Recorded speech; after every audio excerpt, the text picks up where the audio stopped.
I have walked out on a pool deck and been like, excuse me.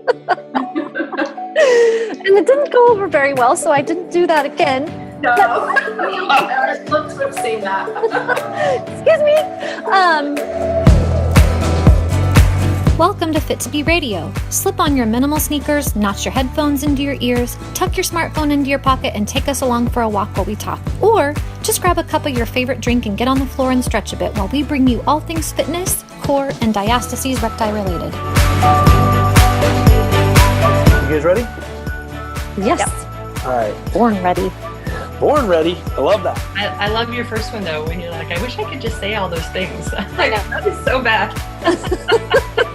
Welcome to Fit2B Radio. My name is Chris Spanky. I'm the host today. I'm also the co-founder of Fit2B Studio, and I'm here with Beth Learn.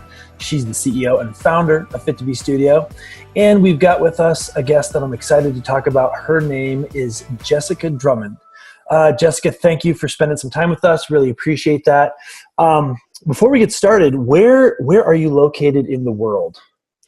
Well, my company is actually based in Houston, Texas, but Okay. right now I live in Connecticut, about an hour outside of Manhattan. Got it. And how long have you been in Connecticut? The better part of about 3 years. Yeah, you like it there? I do, yeah. Yeah. I like that. I like the weather there, believe it or not. I do too. I like it. Yeah. It's like the Martha Stewart seasons. Yeah, exactly. They're real seasons. You've got actual fall to decorate for. It's pretty cool. Yeah. Awesome. Well, Beth and Jessica, how do you guys know each other? Because you guys are connected. I'm meeting you for the first time, but how are you guys connected? Well, I met Jessica through an event called Women in Women's Health Live in New York City. Okay. And that was amazing. It blew my socks off. I went with a friend named Beth Jones, who's been a part of our podcast before. Yep. Okay. And she was like, you should come with me. We'll share a room. And I actually hadn't met her in person before, but knew her very well through Fit2B connections and just the online restorative community.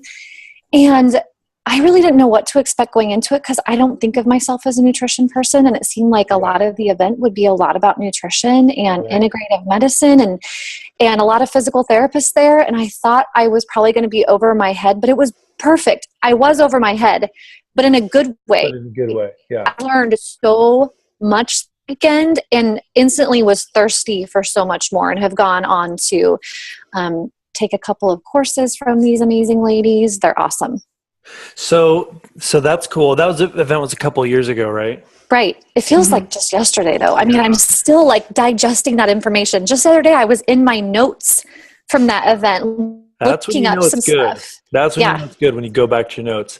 Now, Jessica, you have kind of an interesting specialty. Can you walk us through a little bit of your background? Yeah, so I originally trained as a physical therapist, and I assumed I would go into sports medicine orthopedics, which is what I did start out as. I was an athlete as a kid, and I was basically like an athlete and good at science, so they were like, you should be a physical therapist, and that's what I did. Right. I didn't want to go to med school because, it's just brutal. Yeah. And So I graduated from physical therapy school a little less than 20 years ago, and I started out in orthopedics, but I pretty quickly, within the first 3 years, began to specialize in women's health. And that really came from working with pregnant women with back pain, which is kind of like a subspecialty of orthopedics, and also women with breast cancer who had shoulder issues and other post-op surgical things from their breast cancer surgeries. And then I, essentially became more and more specialized in women's health. I worked at a hospital in Houston where we delivered 10,000 babies a year, which is roughly 1 an hour. Wow. Yeah. That is amazing. Yeah. Oh. So I learned everything there, inpatient high-risk pregnancy, doing manual therapy on the spine during labor. I mean, it was crazy. That's cool. Yeah, so we did everything there. And the most challenging population was the pelvic pain population because it really was, you would get stuck. There was like sometimes only so much we could do and we would plateau. And that was, about 10 years ago. And then I got sick. My oldest daughter is 14 now. Mm-hmm. And after I had her, I had a great, easy pregnancy, easy delivery. But I had like a postpartum hormonal crash personally, which, knowing what I know now, it was probably a reactivation of Epstein-Barr virus because I had mono a couple times as a kid. Okay. We have a lot of clients that have dealt with that. They end up on Fit2B because of the gentle stuff. Yeah. And so that's exciting. There are some people that'll be connecting with that right now. Yeah. Yeah. And so what it looked like was what we used to call adrenal fatigue, HPA axis, HPA axis, a crash where essentially my cortisol levels were very low, but not low enough to be clinically relevant from kind of a Western medicine standpoint. You have to be at about 2% or less, like you're about literally almost dead before they'll treat that. That's the way they are with a lot of that stuff. Yeah. So that was my personal experience. And essentially it took me about several years, like probably about 4 years to really crawl out of that. And what I had to do was essentially completely change my lifestyle. I didn't think of myself as unhealthy. I exercised all the time. I was working full time as a PT, and I just was getting more and more tired, more and more anxious, insomnia, heart palpitations, like all these vague symptoms that essentially they were just giving me antidepressants for, which of course didn't help. Okay. Yeah. But that's the blanket, And so I changed my relationship to stress. I completely changed how I was exercising. I was kind of trying to work out harder and harder so I could sleep. But of course, that was just burning me out more. So I had to completely stop exercising for about 2 years and then just do walking and restorative yoga and all that kind of stuff. And that's hard on an athlete, isn't it? It's to go from 60 to 0 and know, though, that that's the best thing for you in that season. Right. And so for me, it took a while to really understand what had happened to me. But once I even got it from a sort of basic standpoint, like I saw the labs where my cortisol was like, racing the bottom. And I was like, oh yeah, that's exactly what I feel like. And like there were little blips because I was thinking I was kind of crazy because, there would be times when I felt okay. And then I would wake up in the morning and I didn't know if I had the energy to go to the bathroom, like just get out of bed and walk there, So, and of course, then I had a toddler as well, because they send you home from the hospital with a baby. I know. They always forget to tell us that as women. It's like there's this disconnect. And really, you have to recover and take care of a newborn at the same time. Right. My boss used to say at Women's Hospital where we had all those babies, she used to say, a C-section is the only major abdominal surgery where you're sent home without rehab and with a newborn to care for. No kidding. Wow. Yeah. So anyway, I didn't have a C-section, but I did have a hormonal crash. And that's what shifted my understanding of nutrition. And then eventually I went back to school and got a doctorate in nutrition. And I've really kind of pulled it all together now to focus primarily on pelvic health, although I do work with a lot of women with hormonal imbalances and fertility, things like that. Perimenopausal hormonal imbalance is very common. And then just pelvic pain. There's a lot of pelvic pain. Yeah, there is. And that is another reason why I wanted to have you on here is because there's so many misconceptions about the pelvis in general. And in our group, there's a lot of taboos. And we need to talk about these things. I get a lot of members asking me a lot of really detailed questions. And I am delighted that I don't have to be the one to provide all of the answers, that there are other professionals, experts working in this field. And so it's just really exciting to have you on here. Thanks. I'm excited to be here. Yeah. So Beth, why don't you talk about the connection that you see with the stuff that Jessica's been talking about and kind of our angle of fitness. And we kind of have a special fitness. We've talked about this a lot on the podcast. It's not the thing that you'd see if you type fitness in YouTube. Why don't you talk about that? I think that's interesting. Yeah. So I believe that the strong connection is similar to what I just said, but even more in depth. We provide diastases aware and pelvic floor friendly fitness.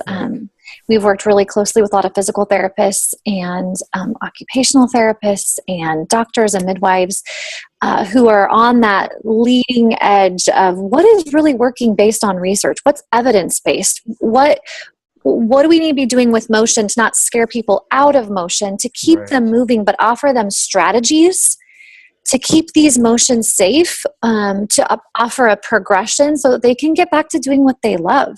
Right. And that doesn't mean that they get to do everything in all seasons. It means that there's a time to rest and a time to recover and a time to rebuild and a time to go gangbusters. Yeah. And as you know, Jessica, a lot of women are, like you said, they're having babies and they're given that 6-week go.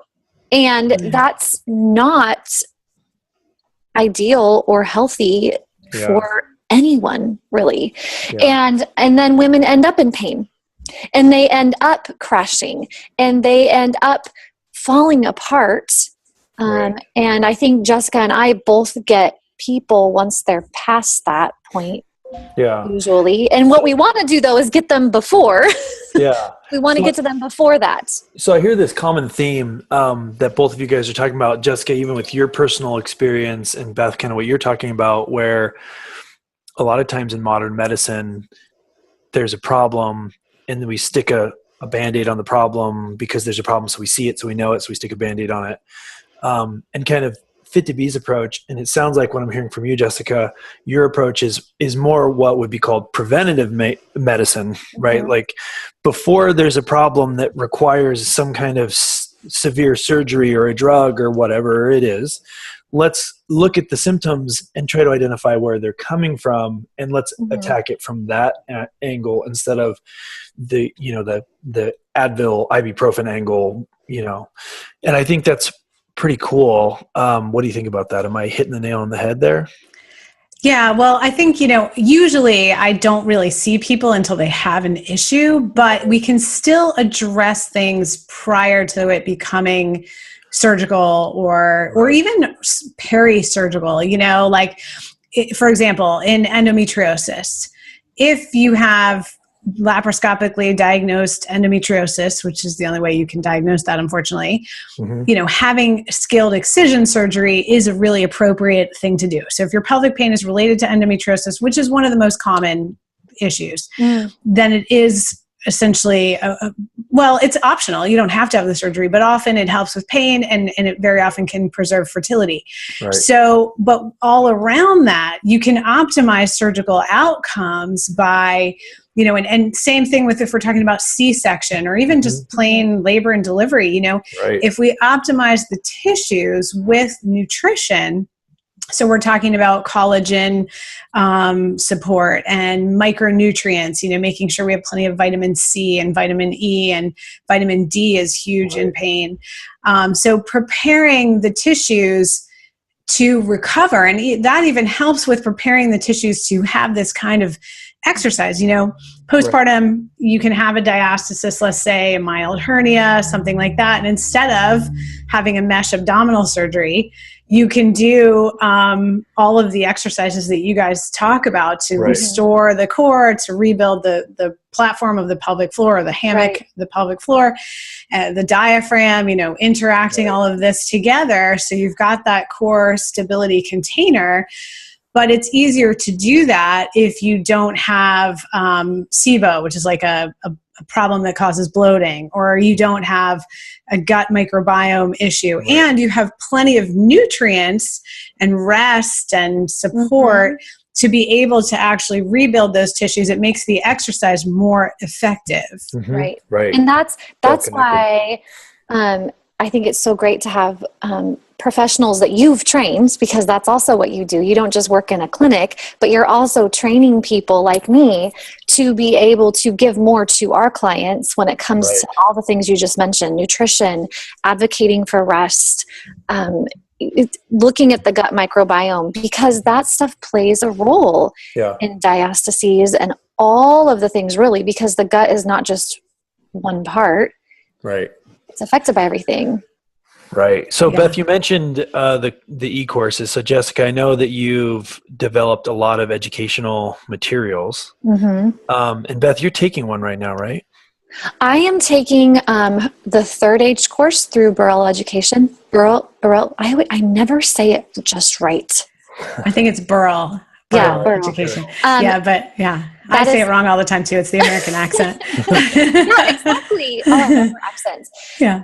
And so that is looking at perimenopause and menopause and the things that younger women can be doing, and even the things that older women can be doing as they approach that or while they're in it. And it is mind-blowing. Well, and so Third Age is essentially a course that I wrote with Jenny Burrell and Michelle Lyons, and we're talking about perimenopause. So I think one of the most important things about perimenopause is a couple things, because it sounds like you guys deal with a lot of women who are postpartum, right? You're dealing with and so they're heading into that. Mm-hmm. Right. So increasingly, certainly in my practice, but I think just in general, women who are postpartum are also perimenopause. Right? Yes. You're having your babies over 35. So the perimenopausal time frame is 35 to about 52. Okay. And some women don't start with the perimenopausal shifts until 40s, even mid 40s, but it's not unusual to start in the mid 30s. And I think we have to recognize that perimenopause is sort of like puberty in reverse. It's a process. It's not like you just, it just stops. Like you just stop cycling and you fall off a cliff and you have no estrogen and it's just all over. What's beneficial about taking this approach to perimenopause, where you're considering that, okay, I'm coming upon menopause in my late 30s and early 40s, if you optimize the stress resilience system, what's called the hypothalamic pituitary adrenal axis, your adrenal glands actually produce a lot of estrogen, plenty of estrogen for you post-menopausally, to meet all your other estrogenic needs. And we do have estrogen receptors in over 300 tissues in the body. It's not just a reproductive hormone, right? You need it for your bones, your brain. You don't want to be all foggy. Right. So if we can optimize the ability of the adrenal glands to produce estrogen, because they're not like totally burned out before you get to menopause, you're in a lot better shape. So that's why I think of perimenopause as this hormonal, it's a hormonal time of prevention. Because if you wait until after menopause to address this, you don't have the support of your ovaries. And so you often will require hormonal replacement therapy. Does that make sense? So yes. I think so. So how would you know that might be the case for you? Yeah. So if you're in your late 30s and early 40s and you're exhausted, that's a red flag, right? You should wake up in the morning, with enough energy to start your day without caffeine.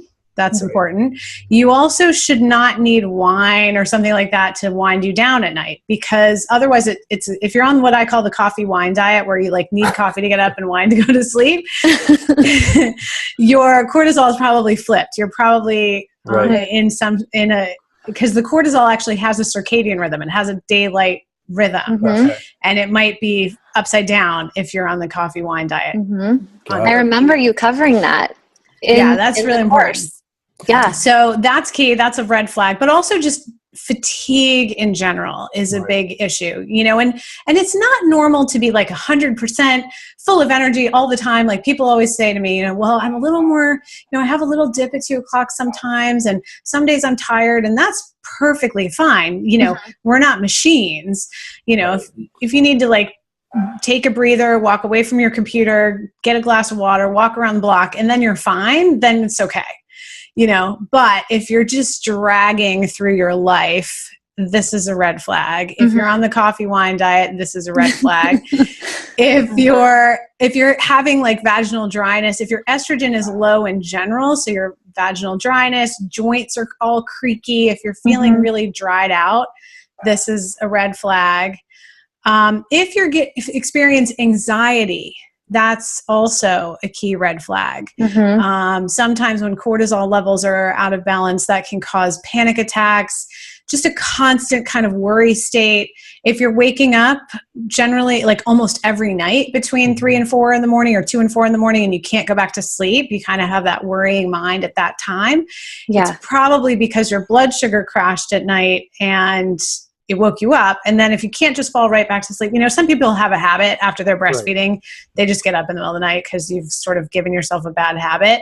But if you can't go right back to sleep, that's a hormonal red flag. And then the other one that I would look for is if you're, again, you're feeling very like anxious in a way that you can't easily self-soothe. That shows me that the cortisol is out of balance. And it shows me that your blood sugar is off. If you're one of those people who has to carry around food, I used to totally be like this before I had this. Like I worked in hospitals and a lot of times I would wear like a lab coat, not because I was supposed to, required to, but because it had all these pockets. So I could have protein bars and almonds and stuff. If you need to, if you can't leave your house without bringing food, this is a big red flag because it means your blood sugar is not stable, which is going to impact that HPA axis. Right. So if you have some of these symptoms, what do you do? Do you go get a hormone test or what's the right course of action?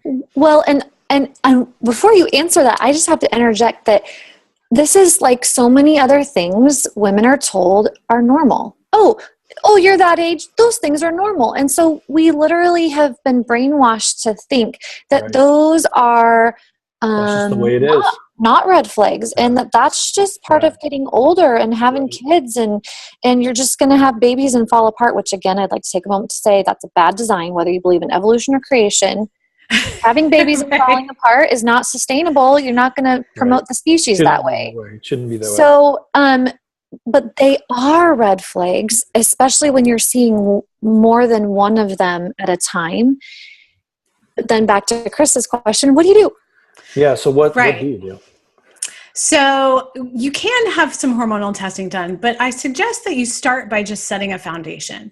So we actually have a public level program just called Hormone Balance. It's so good. Super simple. I hear good things about it. 3 modules: sleep, nutrition, exercise. Now, I'll put a caveat that not everyone should be on the same nutrition plan, but we start with a pretty basic, what's called in the field, elimination diet, but it's really just a food plan that you do for 3 weeks to kind of help you start to recognize which foods keep you fueled and steady and which foods, might cause you stomach irritation or, brain fog. Brain fog is another huge one in perimenopause. If you don't have any mild cognitive impairments like dropping words, can't find your keys, mild memory issues. If you don't have that in your 40s and 50s, I know, I'm like, But this is a big one, actually. I want to make sure I say this because it's kind of one of those preventative things. If you don't have any of those things in your 40s and 50s, the likelihood of you getting something like Alzheimer's or Parkinson's is like almost nothing. But if you start to show signs of mild cognitive impairments in perimenopause in your 40s, your likelihood of starting down the road to dementia could start as early as 5 years after that. Wow. So we might have some work to do there, Beth. I think I do have work to do in multiple areas. One of the things that's been so striking to me about the information that you put out, and you have courses you've made yourself and you have courses you've made with others. And something I hear over and over again are these same red flags. And I wasn't dealing with them during the event that I had with you at New York. But last year I went through some pretty severe things. One of which was I had a discectomy to replace a herniated disc. And for 4 months leading up to surgery, while I was figuring out what I needed and what I was going to do, was on a lot of medication. And I knew, because of your course and because of all the things I've learned, that I needed to really minimize the amount of medication I was taking, and I did. I was really careful, but still, to function, had to take quite a bit of stuff. And minimize sugar, I knew to do that, did as much as I could, but still. And then post-surgery, all that stuff coming out of surgery, all the things you take, and got off of it as quick as I can. Right. But I have seen how that stuff has impacted my body. I don't process some foods that before I had no problems with. Now I'm having a little bit of a problem with things like bread and dairy. Never had a problem with it before. Wow. And so right now I've been pulling off of those things again because I feel better. I feel way better when I'm not on them. And then that affects my sleep. And it's such a chain reaction. And I learned a lot. I learned to watch for a lot of that from what I've learned from you.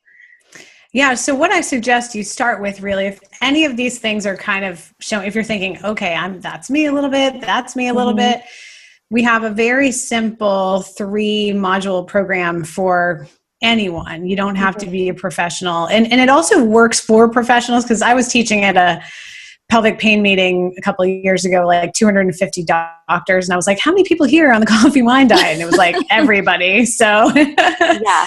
So it's not, professionals can benefit. Very common. I mean, a lot of us know this stuff, but then implementing it is a whole different story. So really it comes down to clean nutrition, because as you said, it's a bit of a domino effect. Yes. Sleep. So, how many of us are on our phones like 15 hours a day and all the way until midnight? You have to remember that your body, your brain responds to light dark cycles. So sleep hygiene and sleep training, really. And then movement. So definitely for women in perimenopause, we do want to get resilient enough to be doing strength training, to be doing some high intensity interval training. But if your hormones are crashed and your blood sugar is unstable, you can't just start with that. Like, you have to get the foundation there. You have to be resting. You have to be moving consistently. 30 minutes of walking can't be exhausting you. And then you have to kind of build up that reserve from a stress standpoint. So there's nutrition, sleep, exercise, and then the fourth, leg of the table would be your support network, because, and managing your stress. Because if we think about the average woman in her 40s or even 30s, you've got children, you have families you're taking care of aging parents, you're working part or full time, that is a lot of plates to be spinning. Oh yes. I'm 39 right now, just turned, and I can feel it. We think life is going to calm down. We talk like, oh yeah, next week when things calm down, next season when things calm down, next year. Nope. Nope. There was a statistic, I can never say that word right. And I think it was either in your or Michelle's modules, about how something like 50 or 60% of women in their 50s are still working outside the home full time, or something like that. Oh, it was at least, high. Yeah. At least, I mean, if you by that. No, that doesn't surprise me at all. 70% of mothers work. This is true. I think I'm a little bit skewed because my mom didn't work outside the home. And so I think I have a little bit of a brain block, even though I do. I have a job. I work from my home, but also outside my home. And so you have 2 jobs and children. Of course I have. Yes. And so it should not be shocking, but for some reason, hearing it in hard numbers. So they're doing that, plus they're still raising their kids, plus they're juggling the things, and it is a lot, and it is stressful. Well, and I think it's increasing. I do think it's increasing, because the younger women, millennial women in their 20s and 30s, are actually even more likely to be working very intense full-time jobs. So, and the challenge is that women also still do roughly 60% of the work at home. So the childcare, taking care of the laundry and that kind of stuff. So I would say that we have to just stop for a moment. I mean, what I suggest to my clients is like, hey, you have to get a little journal and kind of follow yourself around, right? What can you stop doing? What can you let go? What can you delegate? What are you doing that you're just doing out of obligation and is not really necessary? When you have families, when you have older children, when you have just, community around you, how are you supporting each other? How is that community supporting? And then sometimes it really is just a matter of we're chasing something that we don't even really want, it's like the bigger house, a different car, like sure, that might feel better for like a little while, but it's going to be messy in like 3 months from now. Anyway, yeah, and a huge burden, a huge burden. Yes. Yeah, living authentically and leveraging relationships. We've talked about that, and that almost sounds dirty, like you're using people. But I was just reading the other day about how women who have 10 friends, and you may have seen this too, women who have at least 10 friends, they don't have to live in the same city, and they don't have to be super close. They have 10 friends that they can trust and rely on, they have lower morbidity, and early morbidity, and, they don't die as young. There's less cancer. I thought that was really quite spot on, because you have other people in your life saying, oh, are you doing this? Or, oh, can I help you? Or there's that community. Right. And our community is kind of obviously changing, our sense of community, but having support is so huge. And a lot of women are trying to be superwoman. They're trying to do everything themselves. Right. And then they wonder why they're burnt out. It's part of the culture.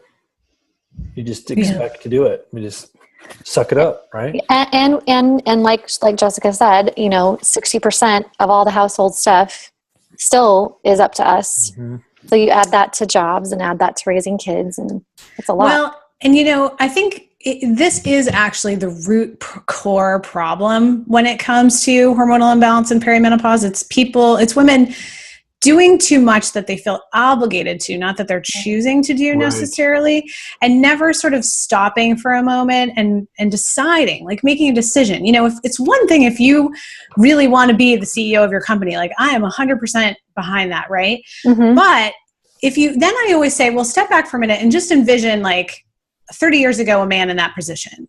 Would that guy also be expected to make dinner and like fill out all the field trip forms and like go buy socks? They wouldn't. That's just it wouldn't be part of it. So the good news is that in a sense we have all these choices, right? Mm-hmm. And so, but we have to be discerning about it. Otherwise we end up doing all of it. Right. And really relationally, a colleague of mine, Stacey Martino, check out her work if you ever want to talk to a really vibrant relationship coach. She's like a lot more personality than I am, but she has given me some really good tools over the years in the sense that, in partnership, because she's a relationship coach generally for married people or people who are trying to stay married. Yeah. Men and women just think differently. And if we look at the data in terms of how tribal women are, when two women are like standing in the kitchen making dinner, there's going to be almost an unspoken, like they're going to just help each other without talking, right? If you imagine like three women prepping Christmas dinner at mom's house, friends, sisters, whatever, there's going to be this unspoken just collaboration. Does that make sense? It is interesting. It's like one person will start washing a dish and the other, my friend will pick up a towel, or one will start chopping vegetables and the other one will start washing the dishes. And nobody talks about it. No, it's just, how to do it. It's the inherent kind of genetically, women have the tend or befriend stress response. So they actually, it's a research. If you look at the data on the stress response for men, it's much more clear that the fight or flight response is sort of the natural response, right? Because if you think evolutionarily, men would be hunting stuff individually, couldn't talk, had to be kind of separated, like they wouldn't be in a group. Whereas if women are kind of home, tending the camp, you can't just run away and leave all the babies there, right? It doesn't work out. So tend and befriend is actually this oxytocin release. So if you move to a new town and you're a mom of young kids and you're trying to make friends, there's actually a hormonal trigger for you to like join the book club and make friends with your kids' moms because you're trying to build a camp.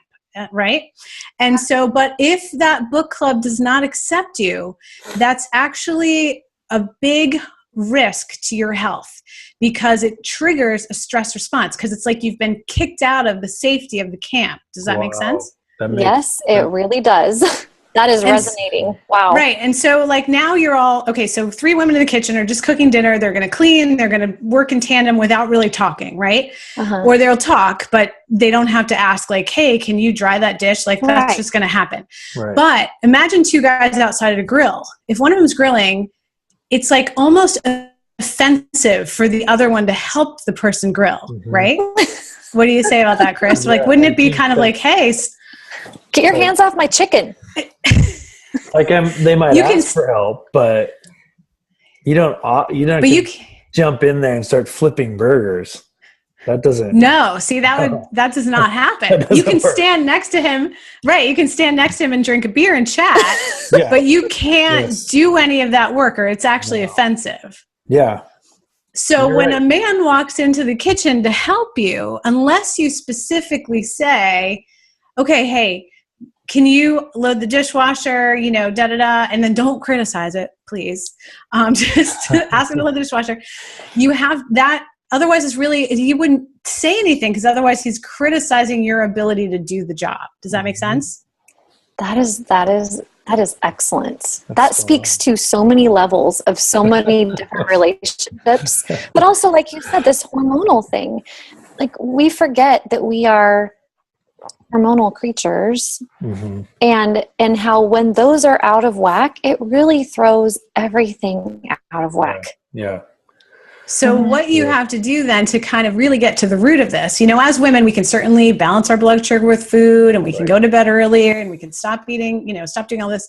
But if we have 400 things on our plate, and we're unwilling to specifically ask our partner or our children, or especially like teenagers, I feel like are the most underused resource in the world, specifically, and then be totally cool. Like a friend of mine was at my house. She's like, your kids are doing the dishes. And I was like, well, I know. I mean, that's their job. And she was like, well, don't they break, don't the dishes all get chipped? And I was like, because, the little one's 7. Of course, some of the dishes are going to get chipped. They're probably all chipped at this point. I don't care. Right. I have to do she was like, well, the dishes are going to be chipped. And I'm like, so what? You live in a house with, no one's going to critique my slightly chipped dishes. And if they do, then they're not your friend. Not part of your tribe. That's right. Yes, they get booted out of the book club. That's right. They're out of the book club. So, so the point is, you have to make some deliberate decisions about what you want to be spending your life on. Because if you're doing stuff that you just don't want to, can't, all of these reasons. Now, sometimes we have to do things we don't desire to because we have to pay the mortgage or whatever. But we then can think about, if I really hate this and I'm doing it to pay my mortgage, let's make a 3-year plan about how I can either get a cheaper house or get a new job. It doesn't have to be an immediate shift, but but not a forever problem. Yeah. And then second, if you are doing 60 things still and people in your life want you to do those and you want to do them, how can we very specifically ask for help? Right. Yeah. And this may not all even be a very popular answers for a lot of people listening, because we want quicker fixes than a 3-year plan, and we don't want to be told to go to bed early, and we but the reality is this stuff is huge, and if you can take even just a couple of stressful things off your plate, the ripple effect is dramatic. Yeah, it doesn't have to be all or nothing. I mean, it's essentially you're moving in the direction of your own health. And I completely get that. I mean, a lot of people have said to me, hey, if the wine, coffee, chocolate diet was the answer, much more people would listen to you. And I was like, I know, but that's just biology. You talked about chocolate in your newsletter that went out this weekend. Some chocolate. Yeah, you're allowed to eat some chocolate. Yeah, but so the thing is you've got to be, and it's not that coffee is inherently bad, wine's not inherently bad, chocolate's not inherently bad. But the point is that you've got to be taking steps in the direction of your health and not living on this stuff as a way to sustain an unsustainable life. It can't be a crutch. Yeah, it can't be a crutch. If you're using it as a crutch, it's bad. I want to step back to a question about the menopause again. So if you talk about women in their childbearing years, and we're talking about this theme of let's prepare ourselves through fitness and nutrition, all these various things. What are the most important things they should be doing in those years to prepare for the later years? Realizing, of course, that you've written books on this, basically. Yeah. Yeah. Well, the number one is consider your stress. But number two, I would say that's sort of a thing that's pretty well in your control, is to really start balancing your blood sugar with food. Mm-hmm. So get up in the morning, drink water, try to avoid caffeine or have just a little bit of caffeine in the morning. And then at every meal, protein, fat, healthy fat, things like avocados, nuts, olive oil, and vegetables. If you do that 3 times a day, consistently, sometimes you can eat grains, sometimes you can eat dark chocolate, but if you're always having high quality protein, whether that's pastured eggs or a vegetarian, hemp smoothie in the morning, or beans or something like that, but pastured eggs, grass-fed beef, fish is one of the best proteins in the world. And unfortunately our oceans are kind of polluted, but if you can get high quality fish, right. And vegetables, even the standard WHO recommendation of vegetable eating for basic health is 8 to 10 servings a day. And in America, we actually, they told us, well, just go for 5 because they don't think we can do it. Those poor Americans. But they can't get their act together. We just aren't getting vegetables, vegetables where all the the vast majority of the necessary micronutrients are in vegetables, and they're high in fiber. So they feed a good gut microbiome. Now, if right now you're bloated and your gut is so messed up, don't start with 8 servings of raw broccoli a day. You're going to feel like crap. But I love that you said that, actually, because I think that's what people do. They're like, okay, tomorrow I'm going to do this. And then that doesn't work. Yeah, it's not. And there's some science to back up why that doesn't work. Well, because you're immediately going to be bloated and you're not digesting anything. Right. Many people in their 30s and 40s have low stomach acid. And this problem has actually gotten worse now that everyone's taking proton pump inhibitors, like heartburn medication all the time. And those medications have only been safety tested for up to 16 weeks. I've had patients that have been on them for 16 to 20 years.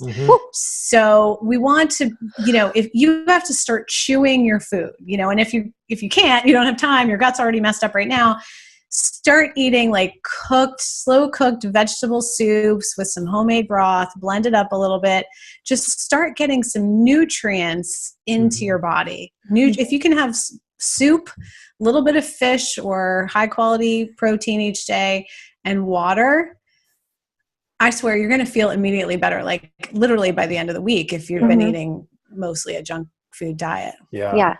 This is one of the reasons why I love being on a farm. Is there's a chicken walk by my window right now. So we have 14 chickens. We have our own eggs, and we have wild rabbits. So we're working on learning how to do that. So we can do the blown broth. I've done it a few times. People look at me like, what? Yeah. But hey, they're organic out here. Yeah. So at the high level, what I think I hear you saying is the food pyramid that we all learned in school is absolutely crap. Well, true, because the bottom of the food pyramid is basically processed grains, right? Grains. Yeah. Grains. And it's fats interesting is the tiny thing at the top. No fats. They got sugars right, because sugars is not very much sugars, but the most important thing, according to that food pyramid, is grains. And that's because it was sponsored by the grain farmers. Yeah. To do the research. Yeah, exactly true. And so, the Department of Agriculture is essentially sponsored by the grain producers and the milk producers, neither of which are things that you actually need in most of the cases. So for women who are trying to lose weight, who are significantly overweight or obese, kind of by the BMI definition right now, the data really shows that doing a paleo-based food plan is better, kind of moving to no grains at all for at least 6 weeks to 3 months.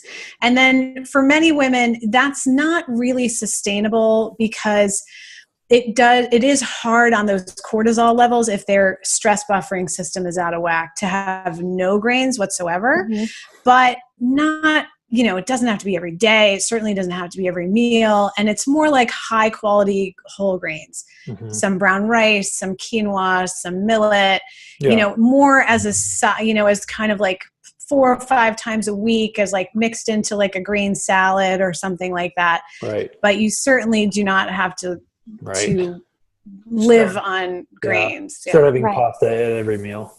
No. And you can also get a lot of that kind of starchy, like stress buffering, carbs with things like squashes and sweet potatoes and stuff like that too. Right. Yeah. The high quality, the slower digesting things that don't spike your blood sugar so much, things like that. Yeah. And, and chewing, the data shows that if you're eating, especially like a harder food, like a steak or nuts or something like that, you should chew each bite of food 40 times. Right. Because so what's the average? Like 8? 4? Yeah, I don't know. It's like, I think my 14-year-old son is like 2. Like it's not 40. I can tell you that. Yeah, we do that sometimes. I have a 14 and a 7-year-old, and we're like, okay, slow it down, because my husband's one of 5, so he eats like super fast because he's like, you got to hurry and get it, or your siblings are going to eat it all. That's right. That's right. That's right. Yeah, my husband was raised in Montana, and he only had one sibling, but they literally over there are like sit, shovel, and shut up. Like you come in from the field and the meal has maybe been on the table for a couple hours because there's no meal time. You just come in when the work is done. It's still like that over there. People come and they just go through. It's like a herd of locusts descended and everything's gone. Yeah. And I'm like, hey, listen, you're not in Montana anymore, sweetie. Nobody's chewing 40 times. I can tell you that. No. So you've got to like breathe, slow it down. The how you eat is almost as important as what you eat, in the sense that it changes your hormonal response to food if you're eating. So if you're eating like in the car, yelling at your children, what? Me? Never. I never. Just think about how obvious it is that you're not really digesting that food, right? Yeah. So you're not getting the nutrients out of it. It's more inflammatory than it should be, versus literally if you're eating, you're like sitting at your dining room table calmly under candlelight with people you like, eating a Big Mac. That's actually going to be less harmful for you. Wow. That makes sense. I read a study, and I don't remember exactly. It was a long time ago, but it was about the different cultures, how they eat. And they talked about like the significant difference between an American eating culture and an Italian eating culture, where they spend several hours eating. And I was just reminded of that. We were at this dinner and we went to an Italian restaurant for Beth's birthday, and they were talking about how, in Italy, this would take 4 or 5 hours. And it's just so much better for digestion if you're just taking time to go through the foods, even if they're Italian foods. Well, in Italian food in Italy, the Mediterranean diet is still really the best studied, the healthiest food plan. But the Mediterranean diet is really not pasta. It's really vegetables, fish, olive oil. In fact, if you look at the data, the most important components of it are olive oil and nuts. So, it's the lifestyle, it's the chewing, it's the colorful vegetables, it's the environment. So, I think what we have to do is, women in this life stage where we're super busy, we're trying to tone our cores back up, and we're doing all this work, step back and sometimes recognize that actually trying harder to do this, muscling this, is actually making it worse. You can, if you can take some things off your plate, slow it down, do your gentle diastasis exercises, go outside and walk in the trees, and as you chill it down, think of really that European lifestyle of, that is what's going to help you to heal more sustainably and more productively. And then you've got the resilience to start doing, strength training and higher, hiking in higher elevations, and whatever your fitness goals are, comes from having this foundation of recovery and a joyful lifestyle. Yeah, that makes so much sense. And I know, there are people who struggle with guilt for taking the time they need and putting up some boundaries and removing some heavy things from their plates, both literally and proverbially. I, for myself, having been forced to take some serious downtime last year, have witnessed how it's been a blessing to my family that mom had to rest, so mom couldn't schedule as much, and mom said it was suddenly okay to watch a little bit more TV and not have as crazy of a schedule. And there was more good comfort food in the house because I was focusing on healing myself. And everything just kind of slowed down. And that was a good thing. And if I felt a little bit guilty, but now I don't, because I'm seeing my daughter, who's going to be 13 soon. The other day, she's like, Mom, I'm really stressed out. You know what? I just can't be around people right now. I'm going to go in my room and I'm going to read a book and I'm going to light a candle and I'm just going to relax for a while. And because I have said that I cannot be around people right now, you guys are stressing me out. So that's how I say it. I'll be in my room. But she did it. And it was like, hey, okay, that's good. And then my son was like, why is she doing that? I want her to play with me. This isn't fair. She's supposed to play with me. And I said, hey, so this is a good thing she's doing and you need to race. She's going to come back better. And yay for teaching my boy early on to give a girl that kind of room.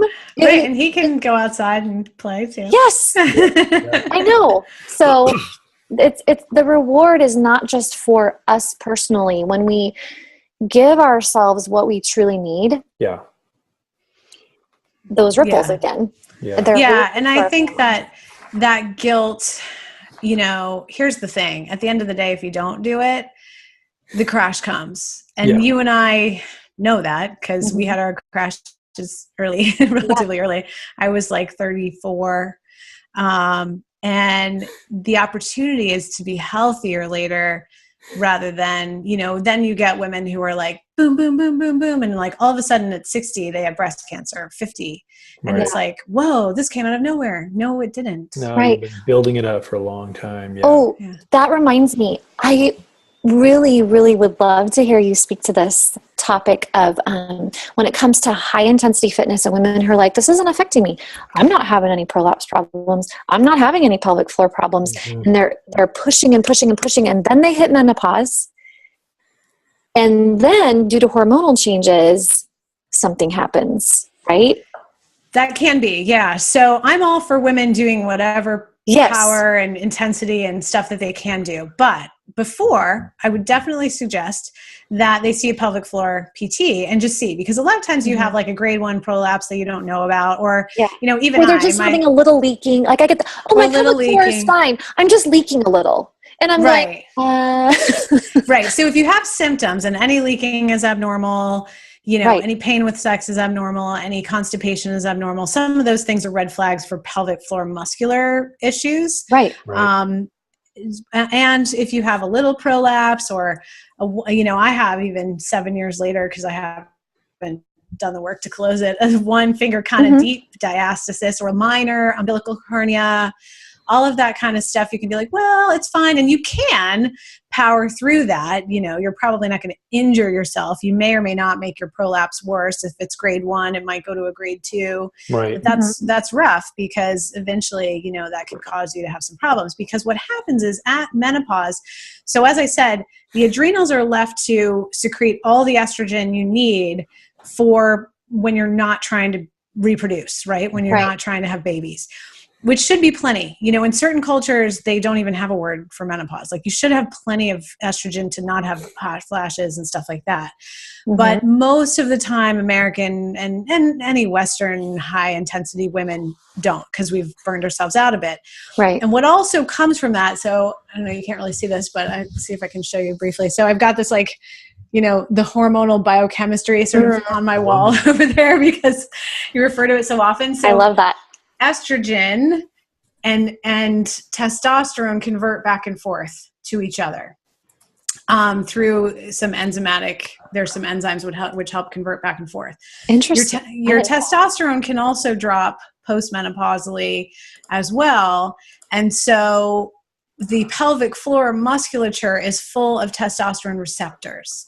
So between low estrogen and low testosterone postmenopausally, you just start to lose the integrity of the pelvic floor if you're burned out your adrenals. Does that make sense? Mm-hmm. Yes. That's amazing. Yes. And so, something that Michelle Lyons said was in the course that you guys are all in together, she talked about the fatty tissue that disappears from the labia and the urethra and all that, and then how that causes problems. And all of that is hormone related as well. Right. So you start losing that structural integrity that you had hormonally premenopausally. Mm-hmm. And so again, perimenopause of the 40s is this key time for prevention. You want to be eating fat. You want to be drinking bone broth or using collagen supplements, because that helps to really help the integrity of the soft tissues of the pelvic floor. You want to be doing your pelvic floor myofascial recoordination. You want to be doing all of that in the context of strengthening the core. And so if you're going to be doing high intensity interval training, just make sure you have your pelvic floor assessed and you're doing the deep core rebuilding now while you have the benefit of your ovaries. Right. Yeah. Yeah, because it's, if you think, I think about everything like a graph when it comes to wellness and health. Because when I was at Oregon State University, we did this fitness and aging course, and everything boiled down to whatever level you're at when you're hitting your 50s and 60s, and then your body is going to come down. Just aging, it's going to be heading downward. So if you can get to this higher level coming into that, where you are as you come down by the time you're 70 versus where you are if you start at a lower level and then you come down and by the time you're 70 and 80, it's drastically different. The quality of life is drastically different. Now at the time that was being interpreted as, so you just need to run all the marathons, and do all it was very, everything was about intervals and high intensities and all the hard things. And now we know it really is about sustaining and maintaining. Yeah. Yes.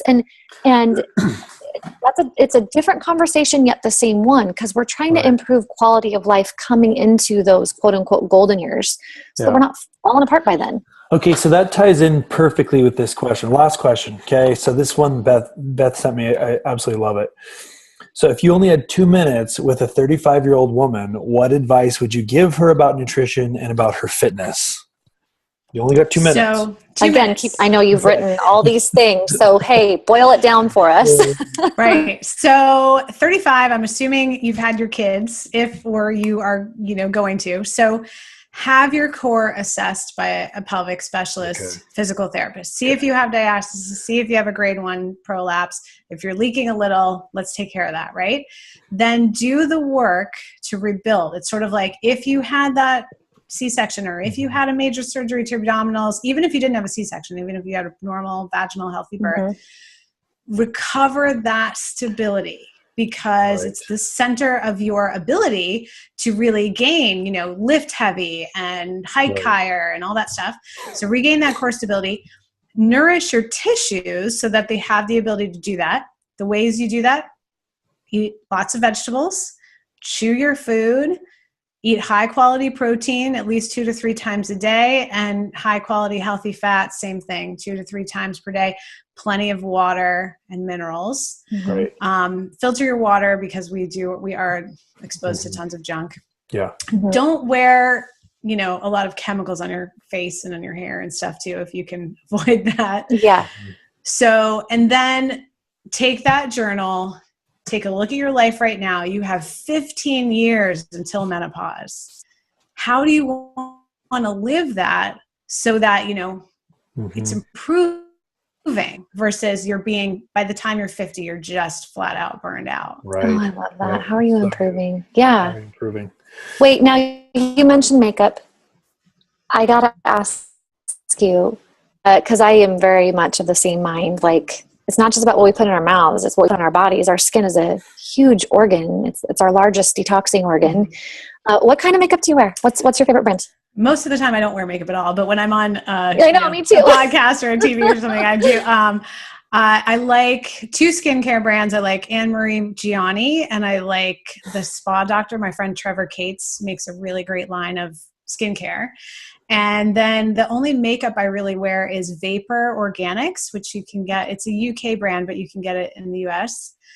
And that's really it. A little bit of Beauty Counter. They have a few things that I like. That's basically it. And then you know what I do? I just use like Instagram filters. Right? You look great.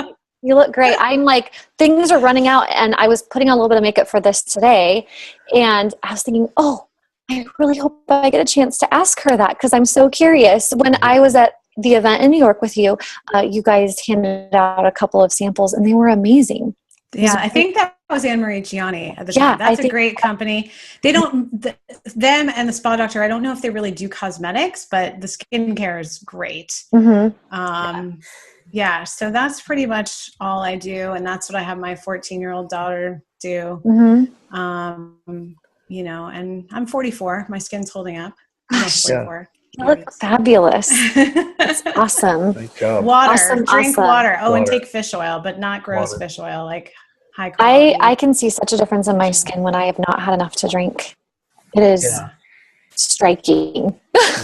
And you know, really, that, as they say, like sunlight, sleep, and hydration are probably your best skincare. I get like 3 months of sun here in the Pacific Northwest. I was out and it was cold, but it was sunny, and I had reminded myself and my kids, roll your sleeves up, like, because every inch of us was covered otherwise. And it's like, wait, there's sun, quick, sleeves up. Well, and just vitamin D if you live there. I mean, everywhere people need vitamin D supplementation, basically. Always take it with K2, D3 and K2. Okay. Good tip. So I think, you know, that's really, and think of 35 as a beginning, not an end. You know, I think for women, there's this idea that when you hit 30, it's like, well, you're old now, you know, it's all over. You're a mom, like, let it go. And you're going to be wearing sweats all the time anyway. So just like, you're home, you're going to have spit up all over you, just deal. Life is over. Like, I think that's really kind of sad. You know, it's actually the beginning of, you know, you've had your kids, you get to watch them grow up, you're increasing your life and your work. And, you know, assuming that you're healthy, a 35-year-old woman is likely to live another 50 to 60 years. So, you know, that is a long time. That's like double again your lifespan. So pace yourself, you know? Don't waste it. I've been blessed to be surrounded by women who are, you know, just ahead of me and rocking it and shining, making it look good. And so, like, I'm excited for my 40s. I truly am. Excuse me. A lot of my friends are not. And I think it's sad. But like you said, we've got most of our life still ahead of us. So, but you have to take care of the vessel, because otherwise it gets rough. That's what we're all about. Well, I sure appreciate you coming on. This has been so great. Thank you. Jessica, where can people find you? A lot of hope. We'll put links in the podcast info. Yes. Where can they find you? The website is integrativewomenshealthinstitute.com, and that's where everything is. Awesome. Well, thank you so much for taking time with us today. It's been super awesome. I absolutely love it. Learned a lot of stuff. Beth was right. You're a genius. So I really appreciate that. So again, thanks. And we'll see you guys. Thanks for having me. Thanks so much. All right. Bye-bye. Oh my Lanta, thanks for listening. I really hope you join our community over at Fit2B.com, where you can gain access to all our exercise videos and e-courses. If you enjoyed this podcast, please subscribe. And don't forget to follow us on Twitter at Fit2B, on Instagram at Fit2B Studio, and of course on Facebook via Fit2B Tummy Safe Fitness. See you later, alligator.